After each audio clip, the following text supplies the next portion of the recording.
महाराज जी जैसे कहते हैं कि जो भी आपकी कमाई है अगर 10% धार्मिक काम में जा रहा है, हाँ, तो जो 10% जिसको देगे वो भी नरक जाएगा, तुम भी नरक जाओगे।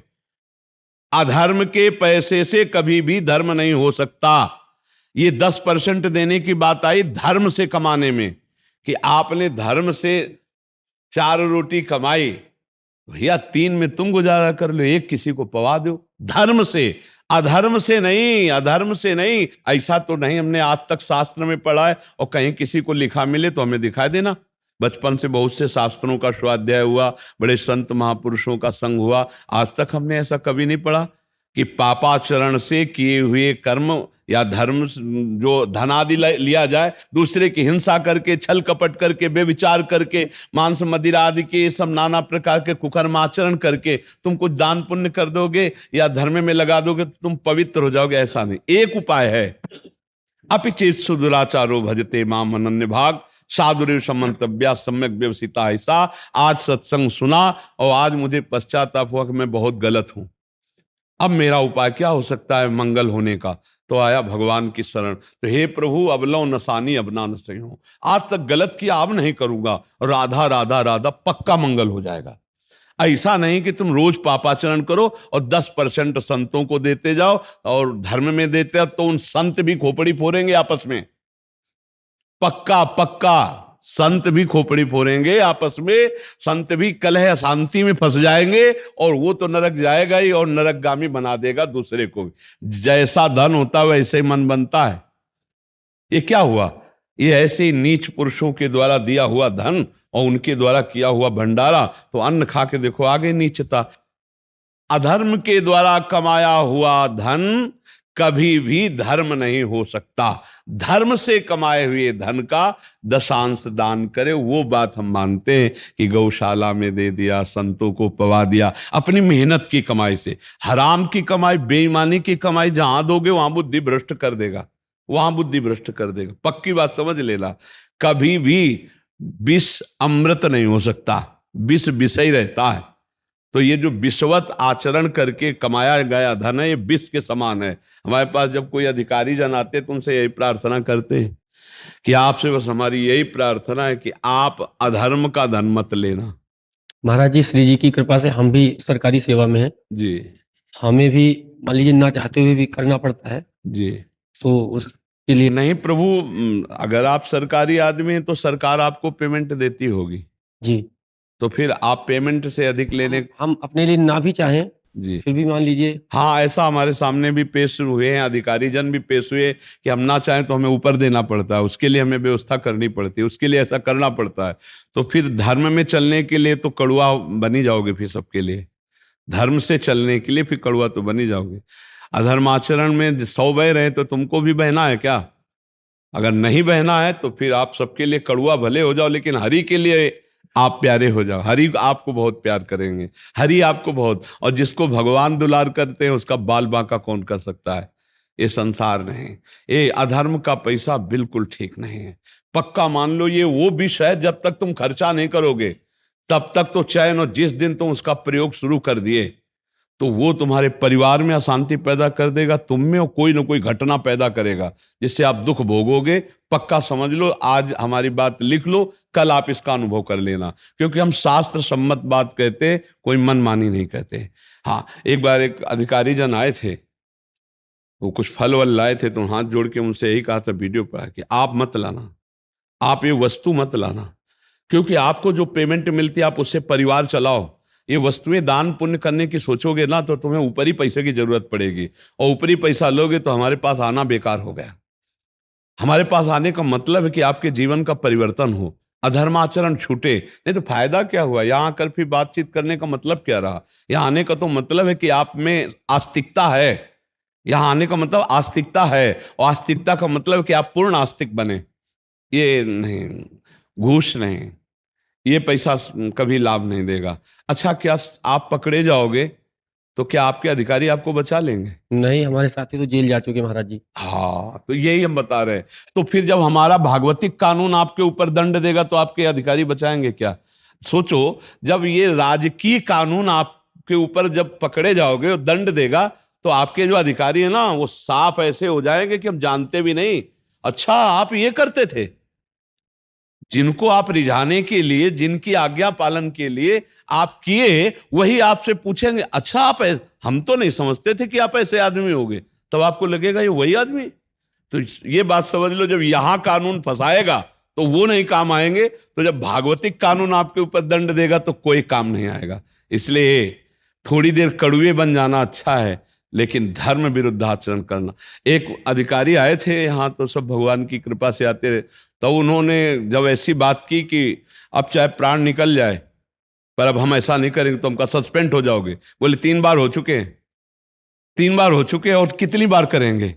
नौकरी छोड़ना पड़े लेकिन हम धर्म विरुद्ध अब आचरण नहीं करेंगे। बहुत ही वो मतलब हिम्मती वो ऑफिसर थे कि मेरे साथ क्या होता है मैं ये समझे सब। तो ये बात है कि अधर्म आचरण नहीं, घूस नहीं, दूसरे के द्वारा दिया हुआ और इसमें क्या होता है, अधिक घूस वही दे सकता है जो दोषी होगा।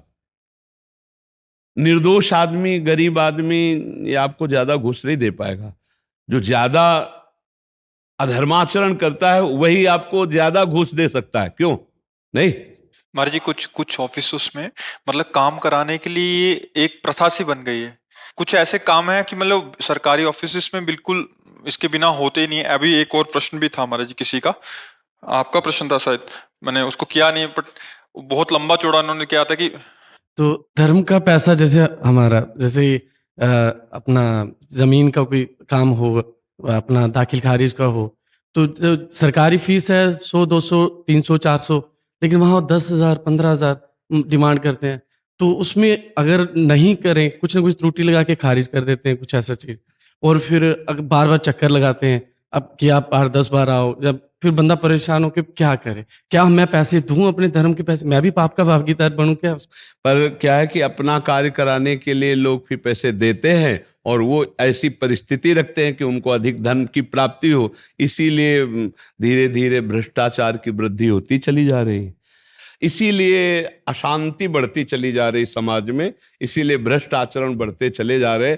आज हमारी मानसिक बुद्धि केवल धन पर लगी हुई है। कैसे धन, अच्छा धन से ही सब सुख मिल जाते हैं क्या? धन से कार खरीद ली, सब व्यवस्था कर ली, और जब कार में एक्सीडेंट हुआ और मर गए तुम, तो किस काम में आया तुम्हारा धन? और तुम्हारा वो कार किस काम में आई? और किस काम में नाना प्रकार का बैंक बैलेंस और भोग विलासिता आई? आदमी ये नहीं सोचता है। खड़ी खड़ी महंगी कार में आग लग गई, अंदर ही जल के भस्म हो गए हो। ये नहीं सोचता है कि दूसरे के प्रति जो हमारा दुखद बर्ताव है। मान लो एक आदमी है, वो 500 में जब काम चल जाता है और आप उसके 15,000 ले रहे हैं, 20,000 ले रहे हैं, तो फिर अधर्म पूर्वक हुआ ना। अब वो जोड़ जोड़ कर आप खरीदोगे कार या कोई व्यवस्था करोगे, वो व्यवस्था ही आपको खा जाएगी, वो व्यवस्था ही आपको कष्ट दे देगी। महाराज जी खत्म हो सकता है क्या? ये खत्म हो सकता है जब सबके अंदर अध्यात्म जागृत हो तभी हो सकता है, अन्यथा नहीं हो सकता। अध्यात्म जब तक नहीं जागृत होगा, भगवान का भय नहीं होगा, धर्म का भय नहीं होगा, तब तक ये खत्म होने वाला नहीं। जब किसी को ये डर हो कि भगवान है कोई, धर्म का भय, और ये भय हो कि ये दुर्गति कर देगा हमारा धन, पक्का समझो कोई कितनी भी घूस ले ले, घर परिवार में यदि कलह और अशांति न पैदा हो जाए तो बताना, देख लेना। अधर्म का धन कभी सुख नहीं प्रदान कर सकता, ये दिमाग में नहीं बैठता। जिस समय हाथ में रुपया आता है तो ये लगता है बड़ा सुखद है, हम जो चाहे खरीद सकते हैं, जो चाहे कर सकते हैं, लेकिन वही तुम्हारे दुख का कारण बनेगी, वही तुम्हारे नाश का कारण बनेगी संपत्ति जो अधर्म के द्वारा ली। इसे डरो। धर्म का 100 रुपया तुम्हारे लिए बहुत सुखद रहेगा, अधर्म का 1 करोड़ तुम्हारे लिए बड़ी हानि पैदा कर देगा। वो 1 करोड़ बड़ा दुख देगा, समय पर देख लेना। अब ये बात चूंकि वर्तमान में मिल रहा है, इसलिए कोई भविष्य के लिए देखता ले, उसको लगता है इसी से भविष्य अच्छा बनेगा, क्योंकि हम बढ़िया मकान बना लेंगे, बढ़िया गाड़ी खरीद लेंगे, बढ़िया सुख सामग्री, लेकिन इस कर्म का जब फल आएगा तो सब सुख सामग्री नष्ट भ्रष्ट हो जाएगी। अब आ गया हृदय में सूचना आ गई कि आपके कैंसर हो गया, अब क्या? गाड़ी सुख देगी कि घर सुख देगा कि रुपया? बोले 4थी स्टेज पर है, अब मरने के लिए तैयार हो जाओ। भजन किया नहीं, धर्म किया नहीं, तो हृदय में ऐसे हर क्षण मरता है वो, हर क्षण मरता है वो, बात समझ लो। और चैन से सुखपूर्वक नमक रोटी खा रहे हो, राष्ट्र की सेवा कर रहे हो, धर्म से चल रहे हो, स्वस्थ शरीर स्वस्थ बुद्धि, घर आए बड़ा प्यार भरा जीवन है, इससे बढ़िया शांति क्या है? कलह, अशांति, दुख, रोग, शोक, चिंता, भय, ये अधर्म आचरण करने वालों को भोगना ही पड़ता है जी। मतलब बहुत कृपा है, बहुत कृपा है। ये जो महाभागवत है ना, इनकी दृष्टि में और इनके शरीर में जो भागवतिक परमाणु है ना, बहुत से संत महापुरुषों के दर्शन होते आते हैं, महाभागवत कृतार्थ करते हैं, पर मुझे पहला आकर्षण वो जो मेरे चित्त को घसीट सके, वो पहला आकर्षण है महाभागवत के दर्शन।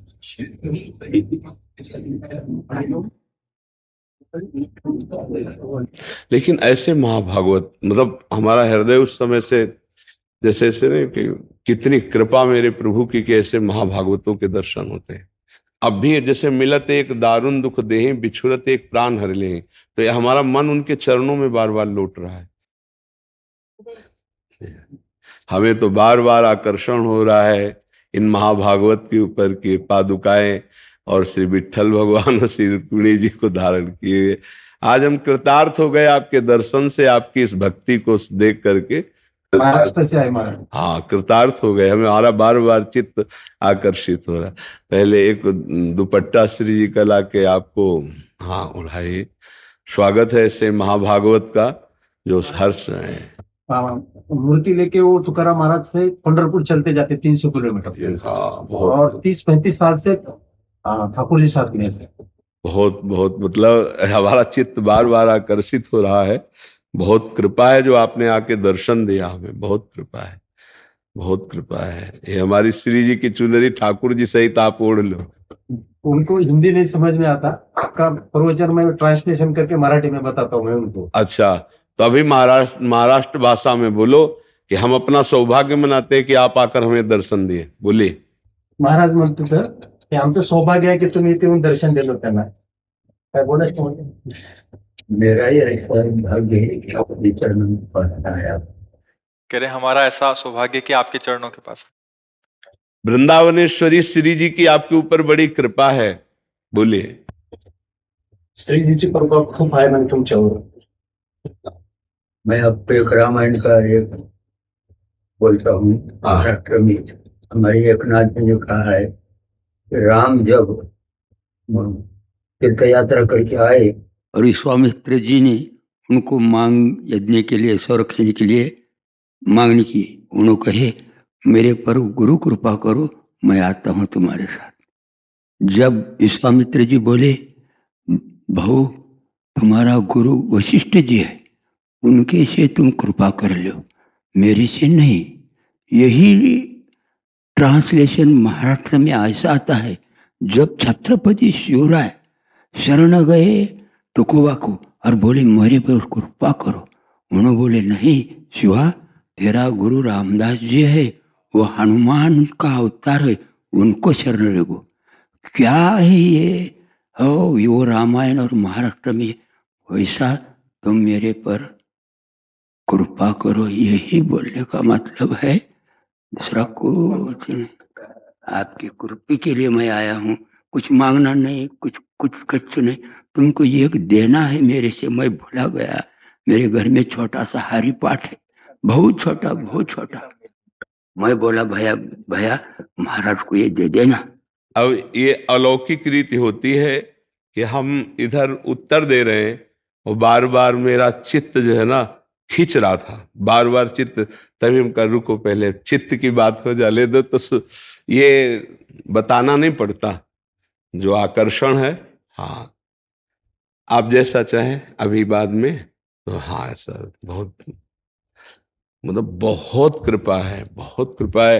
ये जो महाभागवत है ना, इनकी दृष्टि में और इनके शरीर में जो भागवतिक परमाणु है ना, बहुत से संत महापुरुषों के दर्शन होते आते हैं, महाभागवत कृतार्थ करते हैं, पर मुझे पहला आकर्षण वो जो मेरे चित्त को घसीट सके, वो पहला आकर्षण है।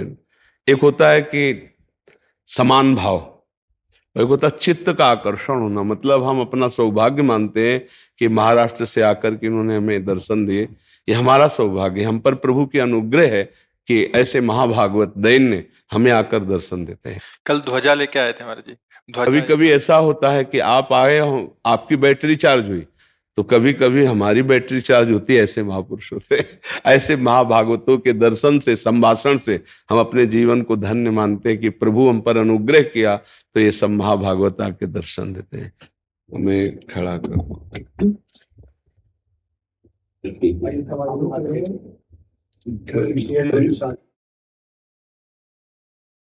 आज हम बहुत धन्य भाग पे आते थे। ऑटोमेटिक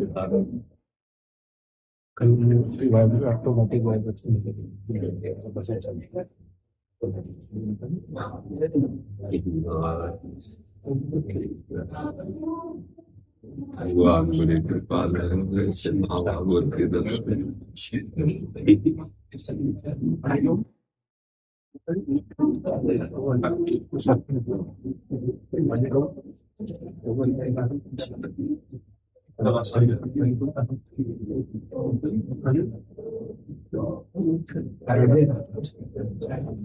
ऐसे महाभागवतों की जैसे तो मतलब दर्शन दुर्लभ है। ये तो बड़ी कृपा है कि ये संत हैं, ये महासंत है।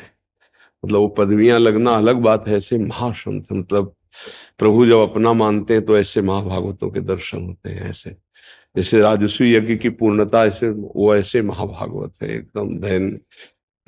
बड़ी कृपा है, भगवान की बड़ी कृपा है। अहो भाग्य ऐसे संतों का, ऐसे महाभागवतों का दुर्लभ है, दुर्लभ है।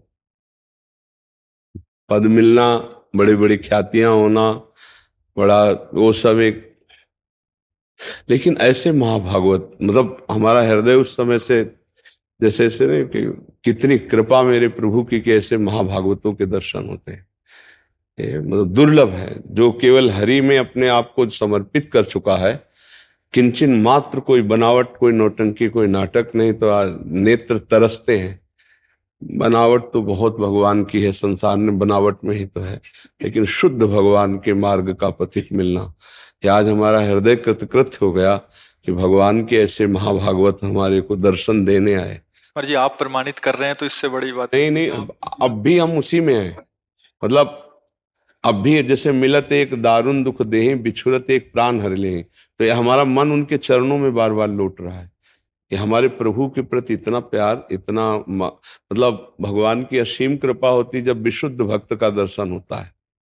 जब द्रवहि दीन दयालु राघो तो साधु संगति पाइए। ये ऐसे विशुद्ध महाभागवतों के दर कौन जानेगा उनको महाभागवत। और स्थिति है, जब आए महाराज जी बैठ नहीं रहे थे, मैंने प्रार्थना करके क्या बैठ जो, एक नेत्र एक टक आप पे लगाए। नहीं वो हम जब प्रश्न उत्तर इधर कर रहे थे, मेरा बार बार हृदय आकर्षित कि कोई है, तब दृष्टि गई तो उनका रोक दो, पहले हम बात करेंगे। तो ये मतलब उस समय से हम इसी में खोए हुए हैं कि मानो साक्षात तुकाराम जी का स्वरूप, जो महाप्रभु हरिवंश चंद्र जो जिस प्रीति की चर्चा करते हैं, वो चाहे हरि से हो चाहे प्रिया, जो वो प्रीति में वो स्थित है। वो प्रीति में ऐसे महापुरुषों की चरण रज, ऐसे महापुरुषों का उच्छिष्ट, ऐसे महापुरुषों का दर्शन, ये दुर्लभ कृपा होती है। सब में भगवान है, लेकिन जिसने अपने हृदय में भगवान को प्रकाशित कर लिया है वही महापुरुष है।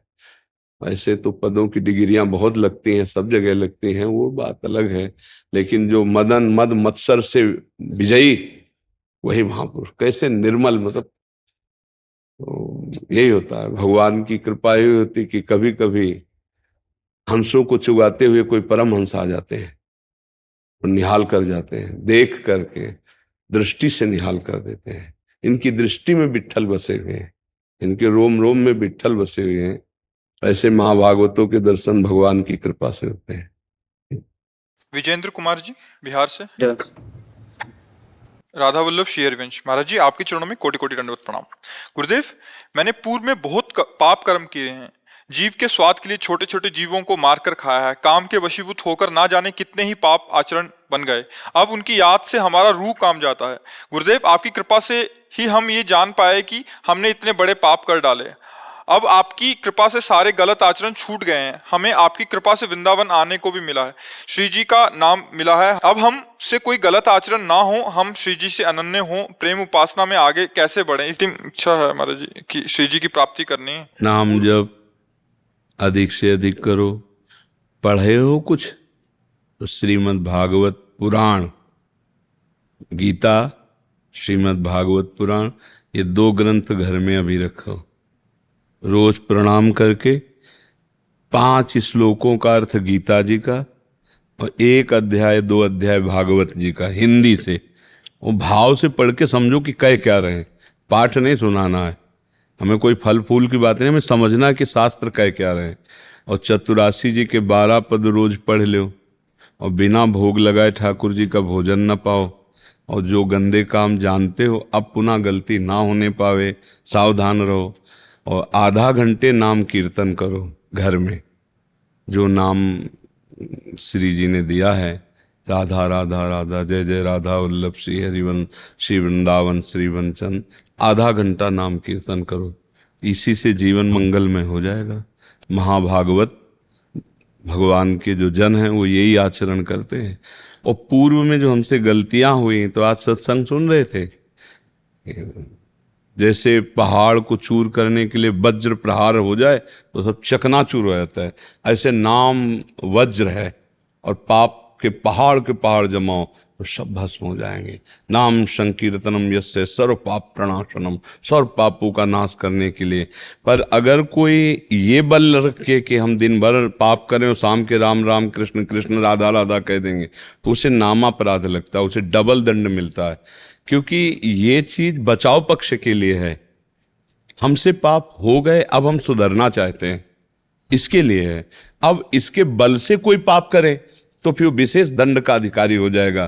तो इसलिए अब गलती ना हो। जैसे हम इतने पाप किए तो पक्का नष्ट हो जाएंगे, पक्का विश्वास करो हमारी बात पर, बस साधन में चल दो। अब क्या है कि हम फिर वही पाप करें, क्योंकि आपको अपने को पता है ना, फिर बोल देंगे प्रभु मैं आपकी शरण में हूं, और फिर नाम जप करेंगे तो प्लस हो जाएगा, माइनस नहीं होगा। आपको अवश्य में भोक्तव्यम, फिर दंड भोगना पड़ेगा। और अगर हृदय से है कि अब तक गलती हुई अब नहीं होगी, तो सच्ची माफ हो जाएंगे, सब नष्ट हो जाएंगे, भोगने नहीं पड़ेंगे, भगवत प्राप्ति हो जाएगी। तो कौन भोगेगा, सब खत्म हो जाएगा। ईमानदारी से चलो, सच्चाई से चलो। अच्छा देख भी लिया, मान लो अभी कोई बहुत ज्यादा उम्र नहीं, पर आपने बहुत कुछ बता दिया कि हमने खा पी के भोग के सब देख लिया। सुख क्या है, एक मन का आकर्षण मात्र है।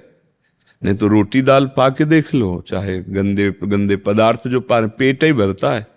और कोई इतने बड़े बलवान तुम नहीं हो, तो कोई ये जरूरी थोड़ी कि गंदे पदार्थ पाने वाला बलवान होता है। सत्य संयम नियम से चलो तो तुम्हें एक आध्यात्मिक भागवतिक बल आ जाएगा। ये दूसरों को कष्ट देना, जैसे हमको देखो ऐसे काटो तो अपने शरीर में लगता है ना, ऐसे हर जीव को लगता है। आप एक चींटी के पीछे अंगुली दौड़ाइए, वो जी जान से भागेगी, क्योंकि उसको अपना शरीर प्रिय है। अब बोलो आप जिंदा पशु पक्षियों को उबाल उबाल के खा रहे हो। आप देखो मछली को, देखो आप उसको 10 सेकेंड पानी से अलग करो तो ऐसे नहीं करने, तो पानी चाहती है, वो जीना चाहती है, उसमें जीव है ना जीव। आप देखते हैं ना, अब उसको लोग कच्चा खा रहे हैं, भूंज के खा रहे हैं, काट कर लो। और जब बोले अपने पाप मोचन करने के लिए वैष्णो देवी जा रहे हैं, तो क्या वैष्णो देवी क्षमा कर देंगी, वो दंड देंगे। अभी सुधर जाओ, अभी प्रायश्चित कर लो, अभी भजन कर लो, अभी हो सकता है। नहीं सोचो कि तुम पापाचारी, पाप करो खूब आचरण और चलो चलते केदारनाथ, तो ऊंचाई से बस गिरेगी तुम्हारी, पूरी की पूरी मरोगे उसमें, पक्का समझो। ऐसे गाड़ी जा रही, भारी पत्थर गिरेगा, वहीं चकनाचूर हो जाओगे केदारनाथ में। क्योंकि नाथ ही का सारा खेल है संसार। उनकी 3 लीलाएं हो ना, एक सृजन लीला और एक पालन लीला और एक विनाश लीला। वही लीला करने वाले, डरो उनसे, पाप कर्म से कोई भी जीव आप देखो जीना चाहता है, कोई भी जीव हो, आप उसे भूंज रहे हो, आप उसे तल रहे हो, करो, फिर तुम्हें तलेगा। माया बहुत विचित्र ढंग से तलती। गाड़ी में बढ़िया फिल्मी गाना सुनते जा रहे हैं, एसी गाड़ी है, बढ़िया बड़ी गाड़ी है, नहीं, और कहीं से वो कनेक्शन फेल हो गया और आग लग गई अंदर। अब पहले तार वो जले जिनसे शीशा और दरवाजा खुलता है, अब बटन दबाते रहो दरवाजा नहीं खुलेगा, चिल्लाते रहो आवाज बाहर नहीं जाएगी, अंदर ही अंदर आराम से भून के तैयार हो गए। ये किसने भून दिया, काल ने भून दिया। ये कोई नई बातें नहीं, आप लोग तो सुनते हैं ना समाचार, कमरे के अंदर बंद हैं, आग लग गई, वहीं मर गए। क्या है, ये हमारे कर्म है। इसलिए भाई जब तक मनुष्य जन्म है तब तक मोचन कर सकते हो। अच्छा, अब जैसे हृदय से तुम्हें पश्चाताप है, ओहो प्रभु बहुत गलत हो गया, नहीं भोगना पड़ेगा, अब नहीं करूंगा, राधा राधा राधा नहीं भोगना पड़ेगा पक्का। लेकिन ये वो है कि चलो चलते हैं, खूब पापाचरण करते हैं, भंडारा करवा देंगे, हो भी जाएगा तो लाभ नहीं मिलेगा। क्योंकि मां की बात को तो मानो। अब देवी भागवत पढ़ो, देखो अम्बा क्या कह रहे हैं, शिव पुराण पढ़ो, देखो भगवान शिव क्या कह रहे हैं, शास्त्र क्या कह रहे हैं। अब वो चाह रहे हैं कुछ, तुम कर रहे हो पापाचरण, तो बात नहीं बनने वाली, ये पक्का समझ लो। आज तक हमें कोई भी अधर्माचरण करने वाला उदाहरण बता दो जो आर पार सुखी हुआ हो। कुछ दिन के लिए सुखी दिखाई दे तो ऐसा मान लो जैसे फांसी देने वाले की आखिरी इच्छा पूरी की जाती है, ऐसे उसके बेचारे की आखिरी इच्छा पूरी हो रही। जो पाप में बढ़ रहा है, पाप कर रहा है और खूब फल फूल रहा है, जिसे तुम कह रहे हो सुखी हो रहा, वो सुखी नहीं हो रहा, उसकी आखिरी इच्छा पूरी की जा रही। आगे देख लेना परिणाम, ऐसा विध्वंस होगा कि राहन को कुल रोवनिहारा, ठिकाना नहीं, मिट्टी में मिल गए, काल ने रौंद के फेंक दिया। इसलिए धर्माचरण करे। हाँ, जब पश्चाताप कर लोगे तो फिर भगवान एक अवसर देते हैं, अपिचेत सुदुराचारो भजते माम अनन्य भाग साधुरेव समंतव्या सम्यक व्यवसिता। ऐसा मैं बहुत नीच पापी हूं, मैंने बहुत गलत किया, अब नहीं करूंगा, चाहे मार डाला जाऊं, अब गलत नहीं करूंगा। और राधा राधा पक्का सब क्षमा हो गया और भगवान के मार्ग में आगे बढ़ जाएगा। जी। परीक्षित पराशर जी गुजरात से। राधा वल्लभ श्री हरिवंश महाराज जी, महाराज जी क्या नाम जप करते समय जीव से करें और मन कहीं भागे या कहीं जाए तो क्या वो समान फल प्रदान करेगा? बिल्कुल प्रदान करेगा। आपका भाव ना हो, कहीं और हो, फिर भी आपको अगर अमृत पिला दिया जाए तो अमर हो ही जाओगे ना, या आग छुआ दिया जाए तो जल ही जाओगे ना। जान के छुओ, अनजान में छुओ, धोखे से छू जाए, कैसे भी आग जला देगी, क्योंकि उसमें एक शक्ति है दाहिका। ऐसे ही भाव कुभाव अनख आलसहु नाम जपत मंगल दिशि दशहु। क्यों? क्योंकि नाम में तारण शक्ति है, नाम में महासुख शक्ति है। आप भाव से जपो, कुभाव से जपो, बिल्कुल श्रद्धा न हो, लेकिन जपो, आपका परम मंगल हो जाएगा, परम आनंद हो जाएगा। अच्छा, आज मन भाग के जा रहा है, कल यही नाम मीठा लगने लगेगा। जैसे आप 5 मिनट भजन करने लगे और उस 5 मिनट में कोई आके आपसे बात करे तो आपको गुस्सा लगने लगेगी, यार 5 मिनट तो भजन करने के लिए बैठता हूं, उसमें मतलब 5 मिनट मन ने पकड़ लिया, पकड़ाओ इसको धीरे से, 10 मिनट पकड़ाओ, 15 मिनट पकड़ाओ, 50 मिनट पकड़ाओ, फिर धीरे धीरे 24 घंटा पकड़ा दो। मन कहीं भी जाए चिंता मत करो। अभी प्रारंभ में मन की यही दशा होती है, पर एक दिन मन पंगु हो जाएगा, एक दिन यही नाम मन को डुबो देगा, देख लेना। अपने लोग तो इसी मार्ग में चले ना, इसलिए पूरे जीवन की बात करें। अभी चिंता मत करो। अगर अभी इसको देखोगे कि मन नहीं लगता तो उसका फल क्या मिलेगा, फिर फल नहीं मिलेगा तो क्यों जपूं, तो वैसे ही मन नहीं लग रहा है और भजन में और त्रुटि हो जाएगी। नाम में मन लगे ना लगे, नाम बराबर फल देता है। अपवित्र हो या पवित्र हो, भाव हो या कुभाव हो, देखो इसका परिणाम देखो। पुत्र के बहाने पुकारा नारायण तो भगवान के पार्षद आ गए और परम पद की तैयारी हो गई। इसलिए आप चिंता न करो। बोलो कि होता क्या है, जैसे जीभ से जप रहे हैं, ठीक है, थोड़ी देर बाद क्या है, मन से जब जपना शुरू करते हैं थोड़ी देर तो ये रहता है, फिर 3-4 मिनट के बाद ये जैसे कुछ लीला चिंतन हो रहा है ना, कुछ देखा है, जैसे आपसे कोई भरत चरित्र सुना है, ये उसमें गया हुआ है। अभी क्या है, वो नाम देखो अगर ऐसा जा रहा है तो बहुत बढ़िया है। वो संसार के लीला चरित्रों में ना जाए और भगवान के लीला चरित्रों में जाए तो जीवन धन्य हो जाएगा भैया। इसे दोष नहीं कहते, ये तो बड़ा भारी गुण है कि हम नाम जप कर रहे हैं, भगवान के लीला चरित्रों का चिंतन कर रहे हैं या साधु समागम का चिंतन कर रहे हैं, ये तो बहुत बढ़िया बात है।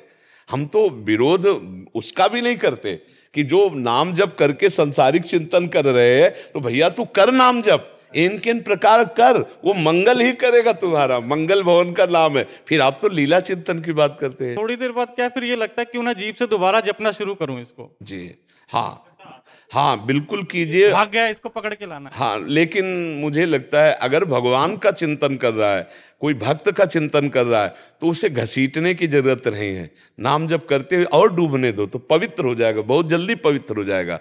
भगवान और भगवान का जो भक्त है उसके चिंतन से सुमिरन नाम पवित्रति दरस परस अगनाश। जो भी उन संतों का या भगवंत का चिंतन करते हैं तो हमारा मन मलिन जो होता है वो निर्मल होने लगता है। अगनाश, अग माने पाप, मलिनता, इसका नाश होने लगता है। और जैसे जैसे मन निर्मल होगा तो फिर स्वयं मन जप करने लगता है, और जब मन जप करने लगता है तो उसका प्रमाण मिलता है, फिर आंखों से आंसू टपकने लगते हैं। जब मन से भजल होता है ना, वो आनंद आता है, तो फिर रोना आता है कि प्रभु आप हम पर कितने कृपालु हो, नाथ मुझ जैसे अधम को आप इतनी उच्च कोटि की अवस्था दे रहे, आप नाम जप करवा रहे, आप लीला चिंतन करवा रहे, कितनी कृपा है। फिर उसके अंदर रुदन, और यही भगवत प्राप्ति का आगे मार्ग खुल जाता है। रुदु सुशरम राजन कृष्ण दर्शन लालसा, जहाँ रोना शुरू हुआ तो लालसा प्रकट हो जाती भगवान के मिलन की, और जहाँ आर्त भाव से पुकारा तो भगवान कृपा करके फिर मिल जाते हैं। बहुत सही मार्ग में चलते, कोई नशा तो नहीं करते, हाँ कोई गंदी क्रिया आसपास, बस इतना तुम मेड़ बांधते रहो, और फिर आगे का मार्ग। नाम जापक को ये ध्यान रखना चाहिए, कुत्सितवाद विकारें परधन सुनसिख मंद परती बंचु, इनसे बचना चाहिए। कुत्सितवाद, गंदी बातें ना देखना चाहिए, ना सुनना चाहिए, ना बोलना चाहिए, तभी नाम सिद्ध होता है। गुरु जी जैसे कुछ समय तो क्या हुआ, शुरू से जब करना शुरू किया ना, तो पहले तो पुराने विचार आते थे, उसके बाद क्या है, क्योंकि अब बहुत कुछ देखना बंद करके सिर्फ सत्संग और जैसे भक्त चरित्र देखते हैं ना, तो अब क्या वो आता है बीच में। बहुत सुंदर, वो तो निषेध नहीं, वो तो निषेध, अपने मार्ग की बात निषेध नहीं। कुत्सित, देखो शब्द पर जाओ, कुत्सित जो गलत बातें हैं, जो हमें प्रभु से विमुख करने वाली, वो हमें सुनना नहीं, वो हमें बोलना नहीं, वो हमें देखना नहीं। और विकारें, जैसे काम क्रोध लोभ मद मत्सर, ये विकार, इनके फंसाव में न फंसे। परधन, दूसरे का धन हम किसी तरह न चुराएं, ना अपहरण करें, न स्वत्व छीने, और दूसरे की माता बहनों की तरफ हमारा गंदा भाव ना हो। और नाम जप करें तो बहुत जल्दी, जैसे आप कह रहे हैं ना, ये उन्नति के लक्षण है, ये आध्यात्मिक उन्नति के लक्षण है। बस चुप रहना, गर्व मत करना, अपनी स्थिति किसी से मत बताना, आगे बढ़ते जाओगे, ठीक है। ये विकार आते रहते हैं, सब चले जाएंगे सब, अगर ये ना जाते तो फिर संत महात्मा आगे कैसे बढ़ते।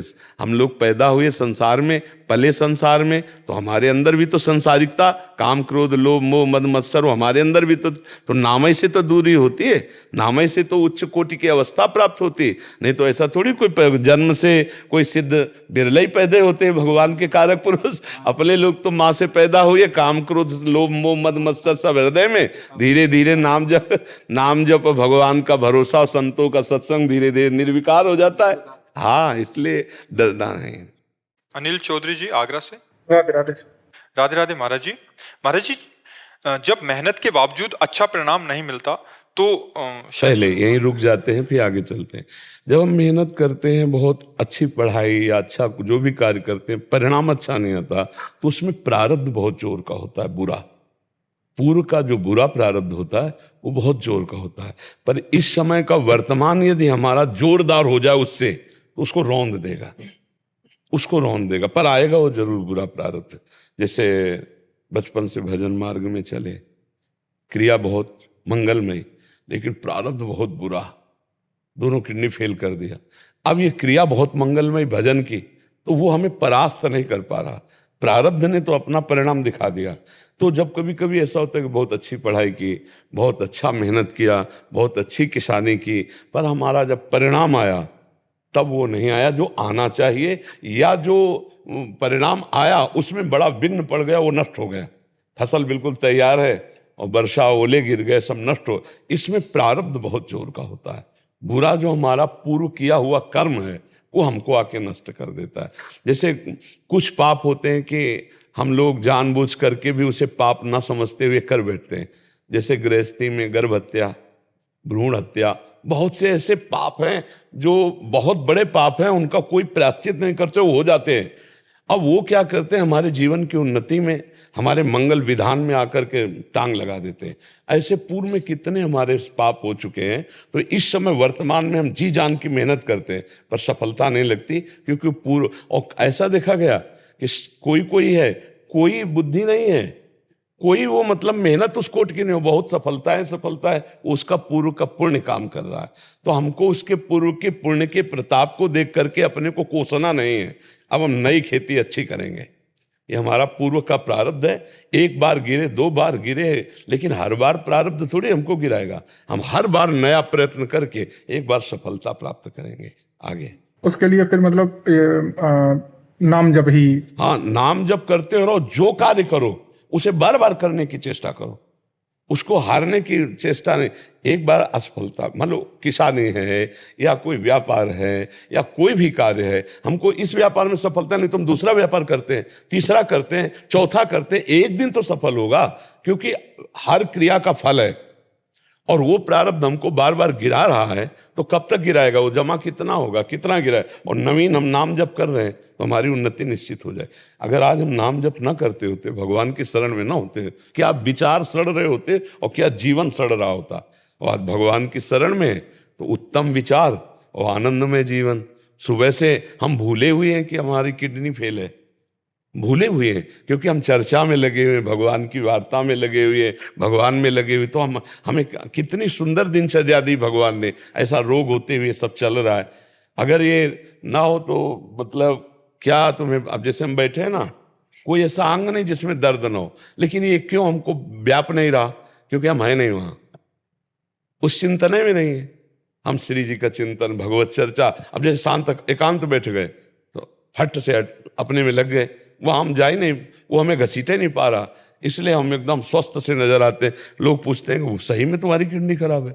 लोगों को लगता है कि मतलब ऐसे चकाचक दिखाई दे रहे, खूब बोल रहे, कैसे किडनी। तो ये प्रारब्ध का अपना प्रभाव है और हमारे नवीन कर्म का ये प्रभाव है। तो हम इतना जोर कर नवीन कर्म करें कि बुरा से बुरा प्रारब्ध भी हमको मिटा ना पाए, हमको नष्ट ना कर पाए, क्योंकि कर्म तो बुरे होते ही। देखो, जैसे हम कहते हैं भगवान यार सही निर्णय नहीं किया, ईमानदारी से देखो, आप इसी जन्म के देखो, अगर बचपन से लेके अभी तक के कर्मों का हिसाब एक कर्म का, तो आजीवन जेल में होते। आप ईमानदारी से देख लो, किसी बच्ची के छेड़ने का फल क्या होता है।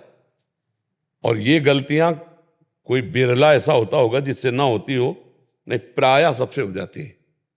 कुछ ऐसे पाप हो जाते हैं, कुछ ऐसी गलतियां हो जाती हैं कि जो आज तक दबी हुई हैं, हमारी कोई जाना नहीं और उनका फल कोई मिला नहीं। तो अब बीज दबा है तो अंकुर तो होगा, उसमें फिर फल तो आएगा ही, भोगना पड़े। होती है ना गलतियां ऐसी। अगर हमारे जीवन के रजिस्टर को खुद हम ही जांचे और निर्णायक रखा जाए तो यही हाथ जोड़ जाएंगे कि भगवान बड़ी कृपा है जो आपने मुझे बचाया, नहीं तो जरा जरा सी गलती में फंस जाए, जरा सी गलती में तो जेल पहुंच जाए, जरा सी गलती में। तो ऐसी कितने जन्मों में हमारी गलतियां होंगी, वो हमारी जमा है, वो हमारी जमा है। बहुत बड़ा गलती का दंड मिलता है, बहुत बड़ा दंड। 5 मिनट की घटना में ऐसे कितनी गलतियां हमसे हुई हैं। मतलब जैसे जो मांस खाते हैं, एक जीव है, जैसे हमारा शरीर प्रिय है, ऐसे हर जीव का शरीर। अब उनको पता है, बोले 10 साल से मांस खा रहे हैं, अब कितने जीवों को खा गए, अब कितने जीव हत्या हुई आपसे। अगर उनका टोटल हिसाब जोड़ा जाए तो कितने जन्म तुम्हें मुर्गा और बकरा बन के काटना पड़ेगा। क्योंकि पक्का तुमने जिनका, बोले हम काटते नहीं, हम तो दुकान से लाते हैं, बात एक ही हुई, एक ही बात हुई। आपने उनका, तो अब आपको मान लो आपने 5000 मुर्गा खाए, अब 5000 जन्म आपके मुर्गा के होंगे, 5000 बार आपका गला कटेगा। और अब अगर भगवान उसको इसमें निपटा दे कि आप जा रहे थे, अचानक एक्सीडेंट हुआ, आपका पैर टूट गया, अब फ्रैक्चर ठीक हो गया, लंगड़ा के चल रहे हो, लेकिन 5000 बार जन्म के नाश हो गए और नाम जप करते हो इसी जन्म में भगवान को प्राप्त हो गए, तो मुनाफा हुआ कि घाटा?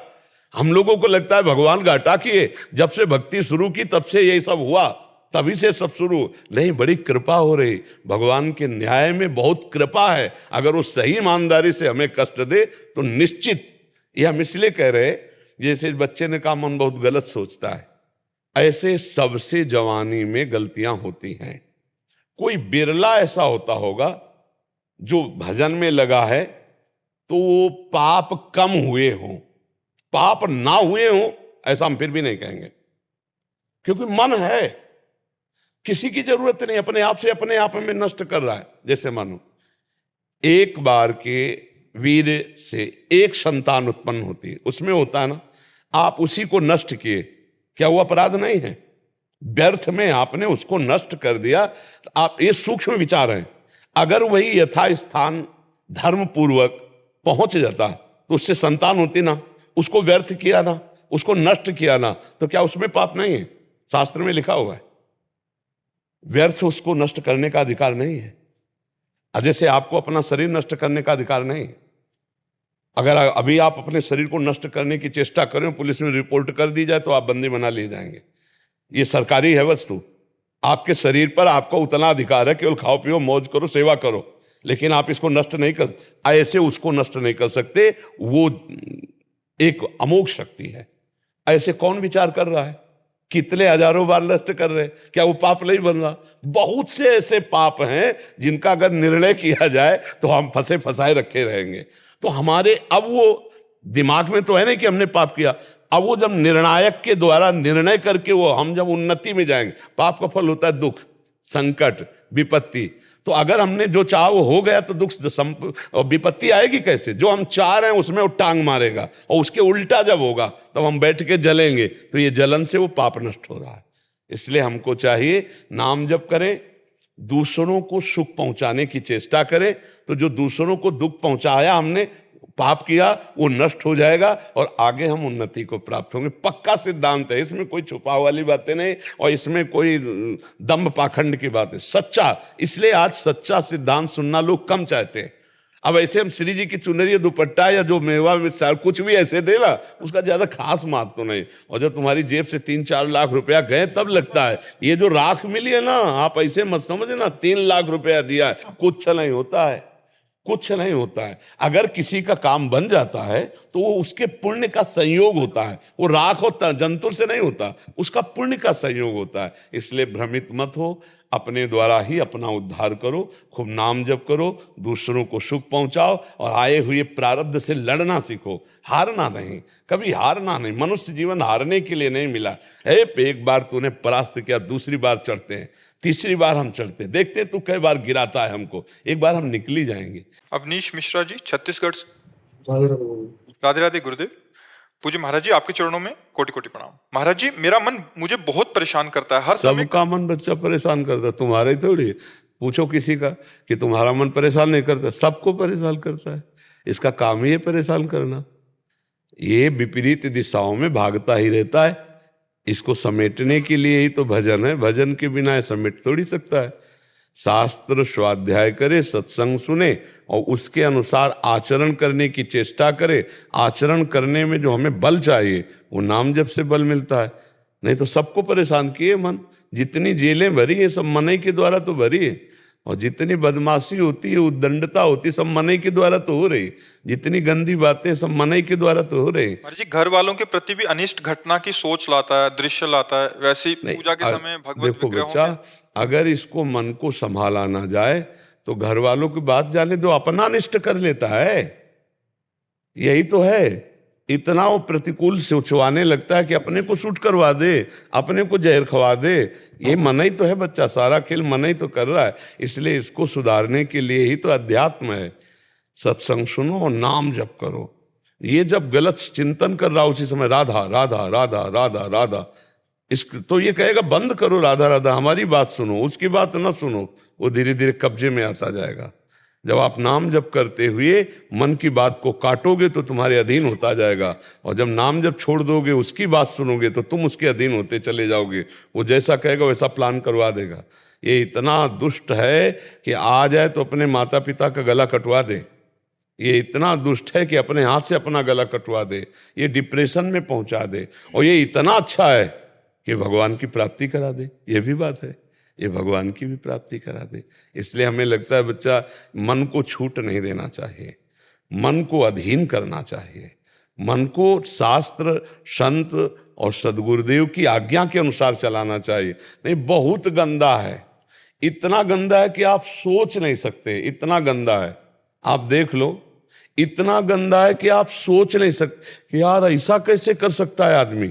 वो ऐसा भी करवा देगा, जैसा तुम सोच नहीं सकते वैसा भी करवा देगा। बहुत गंदा है। इसलिए इसको गंदगी से एक बार निकालने की हिम्मत करो। अब हमारा इसलिए हिम्मत नहीं पड़ती निकालने की कि हम और मन एक हो गए। मन कहता है आम, तो हमें लगता है मेरे को चाहिए, मैं ही चाह रहा हूं आम। लेकिन वो मन की मांग। अब हमें देखना है आम हमें खाना चाहिए कि नहीं खाना चाहिए।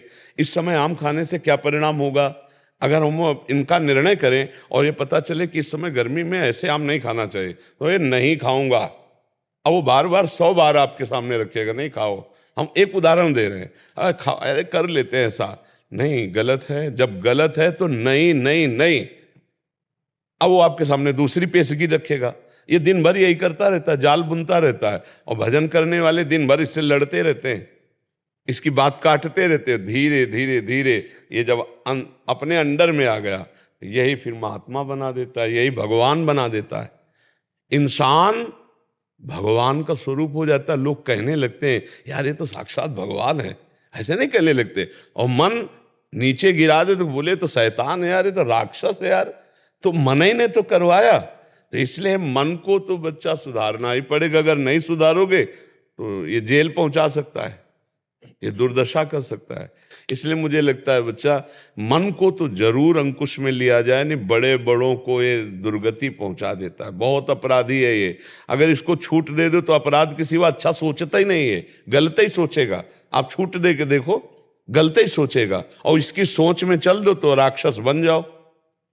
अब जो बच्चे चूक कर दिए हैं, राक्षस ही तो बन गए। पराई माता बहनों की तरफ गंदा भाव, गंदी दृष्टि, और फिर हमारी कोई गंदगी जान न जाए इसलिए उनकी हत्या, तो आजीवन कारावास भोग रहे हैं।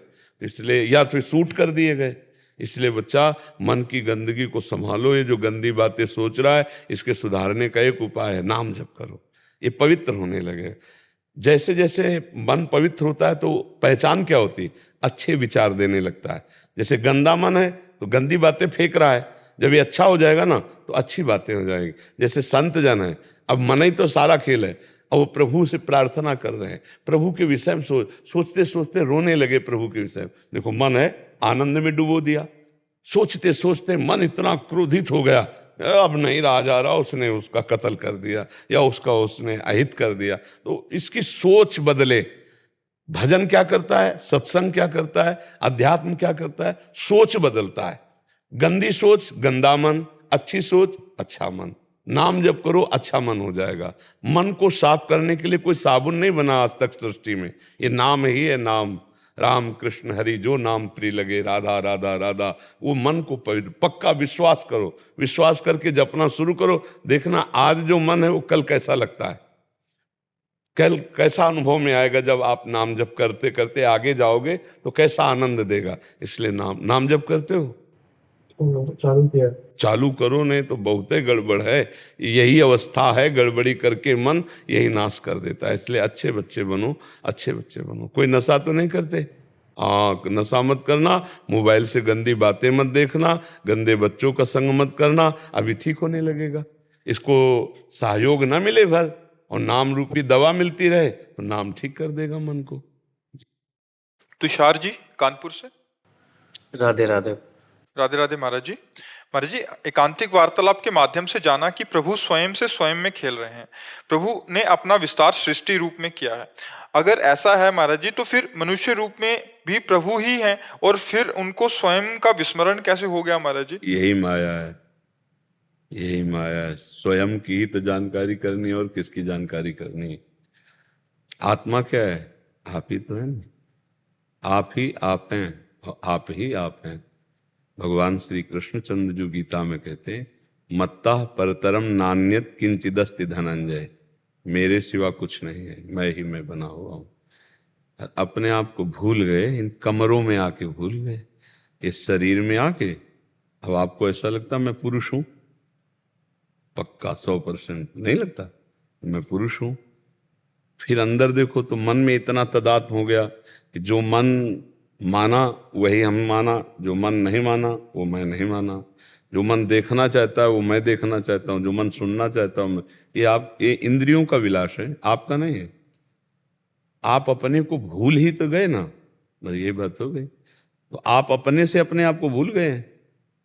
तो आपको जगाने के लिए वही आपका आत्मस्वरूप गुरुदेव रूप बैठा, वही आपको जगा दिया। जब जगे तो न गुरु न शिष्य, वही एक परमात्मा है, दूसरा नहीं है। ये खेल चल रहा है, आप जाग जाओ। जब जगोगे वास्तविक दृष्टि में, तब देखोगे परमात्मा की सिवा कोई नहीं है।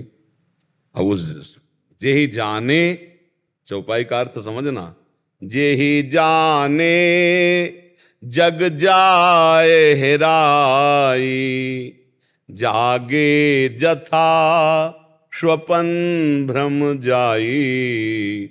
जिसके जानने से ये संसार खो जाता है। कैसे? जैसे आप स्वप्न में देख रहे थे बहुत कुछ, जब आपको जगा दिया गया तो कुछ नहीं था, न स्त्री, न पुरुष, न भोग, न विलासता, न दुश्मन, न मित्र, न संसार, कुछ नहीं था। ये कब पता चला? जब जगे। लेकिन स्वप्न में तो सब कुछ था ना। ऐसे ही मोह निशा सब सोवनिहारा, देखें स्वपन अनेक प्रकारा, यही जग जामिनी जागे जोगी, परमारथी प्रपंच वियोगी। कोई योगी जो परमार्थी है, प्रपंच का त्याग करके भगवान में स्थित, अब वो अनुभव में आ गए। एक चौपाई का अर्थ समझो, जहां जीव भगवान को जाना तो भगवानमय हो गया, और भगवान ही जनाते हैं। सोई जाने जे देव जनाई, और जानत तुम्हें तुम्हें हो जाए। तो वो भगवान था ही, जब जाला तो अपने स्वरूप को जान गया। अब हम लोग जो इस समय शरीरासक्त हैं, लगता है भगवान कैसे हो सकते हैं? गंगा जल एक चम्मच तो उसे क्या बोलेंगे? गंगा जल तो बोलेंगे ना। और एक टैंकर भरा हो तो गंगा जल बोलेंगे, और धारा बह रही तो गंगा जल है। तो हम अंश है ना भगवान के। तो भगवान का अंश पूर्णमदः पूर्णमिदं पूर्णात् पूर्णमुदच्यते पूर्णस्य पूर्णमादाय पूर्णमेवावशिष्यते। उस परमात्मा का जो अंश बचा ना, वो भी पूर्ण ही है। पर हम अपूर्ण हैं शरीर के अभिमान के कारण, माया के बंधन में बंध गए। हम ही अपनी द्वारा माया, जैसे वो देखा है मकड़ी अपने मुंह से ही पूरा जाला रचती है, उसी में फंस जाती है। बस बस ऐसे ही है, हम अपने जाल में ही फंस गए, अपने ही रचे हुए जाल। बंधे कीन बरकट की लाई, अपने जाल में फंस गए। इसमें पक्का बच्चा कोई संशय नहीं है। यदि हम व्यवहार का त्याग करके आंतरिक और परमार्थ को देखें तो वही परमात्मा बैठा हो। आप कौन हैं? आपकी सत्ता ही नहीं। जब आपका परिचय पूछेंगे तो आप शरीर का परिचय बताएंगे, आप अपना परिचय नहीं बता। जो आपका परिचय है वो परमात्मा का परिचय है।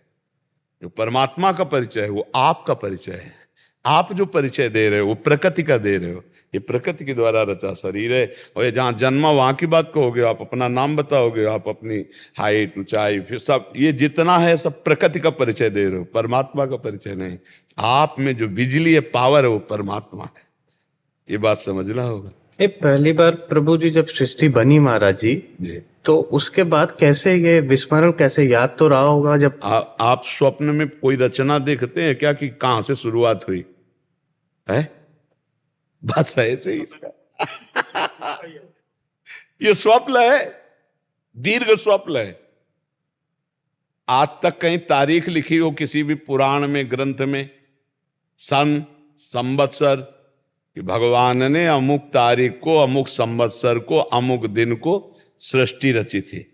जब सृष्टि रचना की बात आती है तो अनादि शब्द आ जाता है, और जब सृष्टि की बात आती है तो अनंत शब्द आ जाता है। अनादि और अनंत, कोई अंत नहीं पाया, कोई अंत नहीं पाया इस माया का। शुरुआत जैसे आप स्वप्न में क्या शुरुआत थी, तो आप केवल विचरण कर रहे हैं, कोई शुरुआत, और आपके सिवा स्वप्न में कुछ नहीं था। आप ही बाजार बने थे, आप ही स्त्री बने थे, आप ही पुरुष बने थे, आप ही मरने वाले बने थे, आप ही मारने वाले बने थे, आप ही समुद्र बन गए, आप ही डूबने वाले बन गए। जब जगे तब पता चला कि कुछ था क्या? कुछ नहीं था। आप तो आराम से एसी रूम में सो रहे थे, शरीर तो आपका एसी रूम में पड़ा था, लेकिन सब बिल्कुल ऐसे बच्चा। ये अनादि अनंत भगवान की माया है। एक भ्रम है। जैसे एक कई तरह के शीशे के महल में हो, शीशे के कई तरह होते ना, एक आपको बड़ा चौड़ा मुंह दिखा देगा, एक छोटा दिखा देगा, एक टेढ़ा दिखा देगा, कई शीशे होते ना। अब ऐसे शीशे से बना भवन हो तो आप अपने को ही देखकर भ्रमित हो जाएंगे कि इतने रूप के आदमी इसमें विराजमान है, और जबकि वो सब रूप आपके ही है। ऐसे ही माया का आकर्षण ऐसा है कि एक ही परमात्मा अनेक रूपों में भास रहा है। ये अनेक रूप है नहीं, वो एक ही है।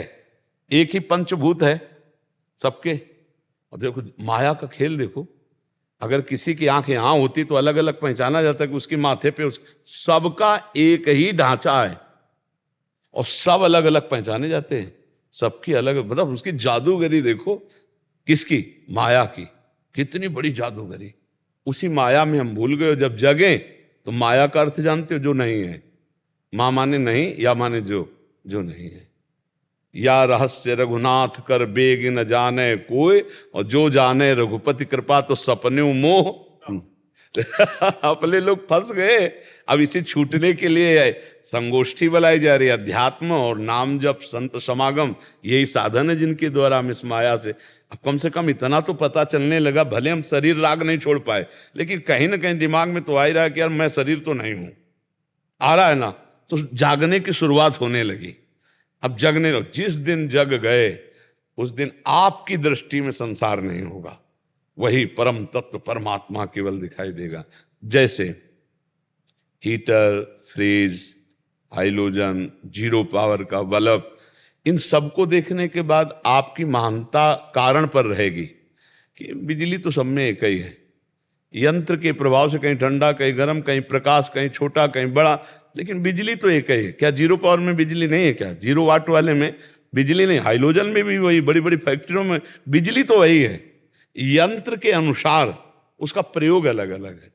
ऐसे ही चींटी में भी वही परमात्मा है, हाथी में वही परमात्मा है, विद्वान में भी वही परमात्मा है, मूर्ख में भी वही परमात्मा।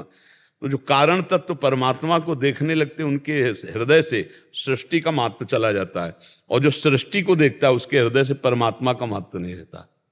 अब देखो, अपनी दृष्टि में सृष्टि है, स्त्री पुरुष जड़ चैतन्य अच्छा बुरा, तो परमात्मा का महत्व नहीं है।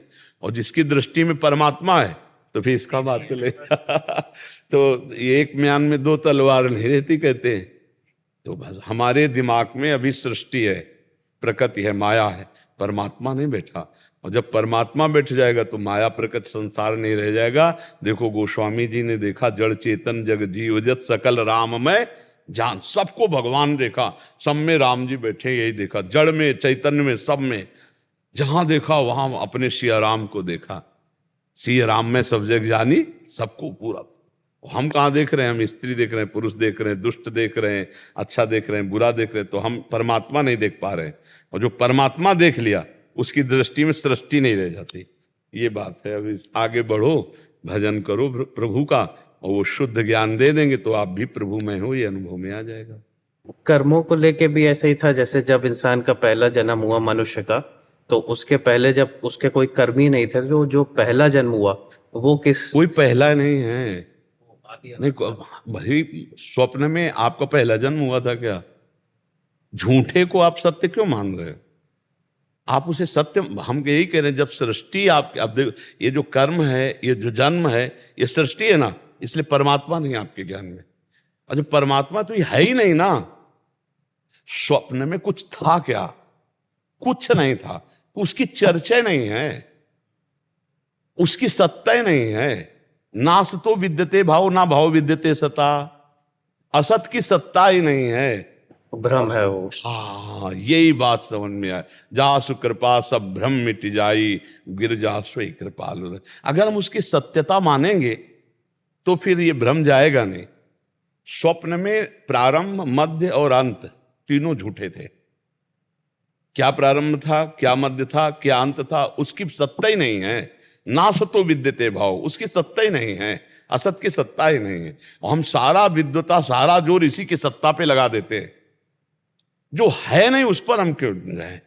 सत्य, जो आप यहाँ अध्यात्म की चर्चा करो ना, जैसे प्रपंच ज्ञान नहीं है, प्रपंच की वार्ता, तो फिर हम भी शास्त्र पढ़े हैं, हम अभी आपको बता सकते हैं कि भगवान ने संकल्प किया, उनकी नाभि से कमल प्रकट हुआ, फिर ब्रह्मा जी प्रकट हुए, फिर उन्होंने ये सृष्टि रची, सनक सनंदन सनातन सनत कुमार। फिर अपने आप को जब देखा कि सब विरक्ते हो रहे हैं तो दो भागों में कर लिया, मनु और शतरूपा। फिर उससे मैथुन सृष्टि प्रकट हुई, फिर कश्यप जी से ये प्रकट, सब पढ़ा है, सब जाना है।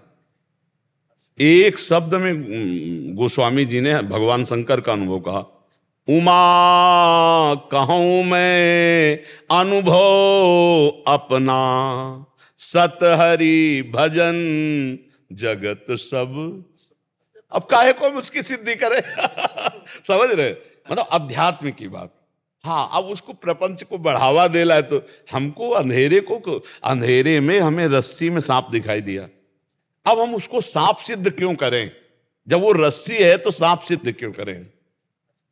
असली तत्व की बात यह है कि ये कभी हुआ ही नहीं। जो सामने देख रहे हो केवल परमात्मा ही परमात्मा है, वो दूसरा कोई नहीं है। अब जैसे उसकी खोज करे कि परमात्मा पहले वो, फिर उससे कर्म कैसे, जैसे मान लो अभी हम आपको फंसाते हैं, पहले बीज हुआ कि पहले वृक्ष हुआ? तो आप कहेंगे वृक्ष तो बिना बीज के कैसे हो गया? तो आप कहेंगे बीज तो बिना वृक्ष के बीज कैसे हो गया? फंसते चले जाएंगे ला।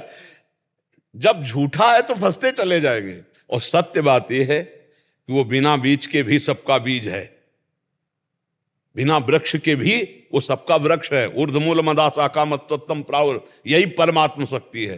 वो अपने आप को अपने आप में विस्तार कर रहा है, उसको किसी बीज की जरूरत नहीं, उसे किसी वृक्ष की जरूरत नहीं। वो अपने आप से ऐसा जादूगर कि अपने आप से अपने आप में खेल रहा है, अपने आप से अपने आप का पालन कर रहा है, अपने आप से अपने आप का श्रृंगार कर रहा है। ये हम भूल गए, इसलिए हमारी दुर्गति होती चली जा रही।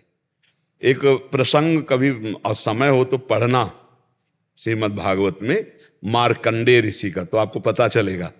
मार्कंडेय ऋषि जी ने भगवान नारायण की तपस्या की, भगवान आए, प्रसन्न हुए, तो उनका वरदान मांगो। उनका आपकी कृपा से मुझे कुछ चाहिए नहीं, क्योंकि मैं जान गया हूं संसार झूठा है, पर प्रभु मैं आपकी माया को देखना चाहता हूं, ये है क्या? तो भगवान मुस्कुरा दिए। भगवान की मुस्कुराहट से माया का प्रादुर्भाव है। जहां सृष्टि का प्रकट होने की वार्ता है तो भगवान की मुस्कुराहट से माया का प्रादुर्भाव, माया शक्ति का प्रादुर्भाव। अलग अलग अंगों से भगवान की शक्तियां प्रकट होती ना, तो मुस्कुराहट से माया का प्रादुर्भाव, अंतर ध्यान हो गए। जो ही अंतर ध्यान हुए सो देखा कि समुद्र चारों तरफ से उफान करके 1 सेकंड में पूरा आश्रम डूब गया, और वो जल के थपेड़ों में, और न जाने कितने वर्ष जल के थपेड़ों में से त्राहिमाम मच गया। हे भगवान रक्षा करो। तो देखा एक वट वृक्ष, उसमें एक पत्ते में, एक दोने में बाल गोविंद अपने हाथ से अपने चरण का अंगूठा पकड़ करके पी रहे। करार विंदेन मुखार विंदम मुखार विंदेन विनिवेशयंतम वटस्य पत्रस्य पुटे शयानम बालम मुकुंदम मनसा स्मरामि। उस रूप को देखा तो उनको तसल्ली हुई, क्योंकि भगवान के भक्त थे। भगवान हंस दिए, फिर हाय से उनके मुख में चले गए, उनके पेट में गए तो देखा वही महाप्रलय चल रही।